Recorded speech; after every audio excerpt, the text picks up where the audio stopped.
Welcome to Zwida Media. If you're new to this channel, please subscribe. Don't forget to like, comment and share. Here's a new video for today. Enjoy.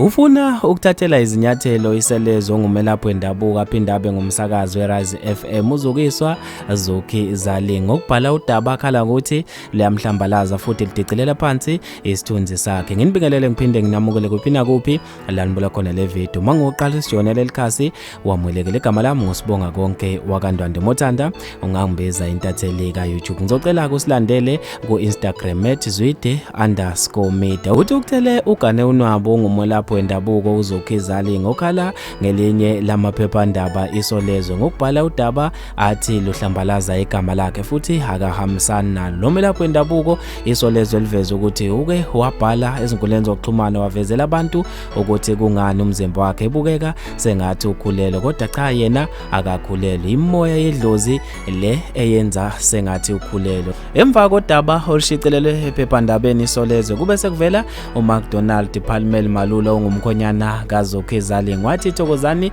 Ndlovu weSolezwe njengamanje usungene ezicathuleni ezirong. Ngiyathemba ukuthi usukulungela ukuzwa kubameli bethu ngodaba enithe nabhala ngalo. Njengamanje nisabhekene naloya Zokizali ebenokumazi obevele nje azihlekele futhi edlulise uma kukhona into engamphathi kahle. Ngiyathemba ukuthi sesiyodibana enkantolo. Wathi usukele umntana wethongo ugatsheni ukuveze ngokusobala ukuthi akekho noma akakulungele ukukhuluma ngalento enithe nabhala ngayo. Nizitshela ukuthi ukhulelwe na veza izinto angafuni ukuziveza ezidlangalaleni ngobizo lakhe.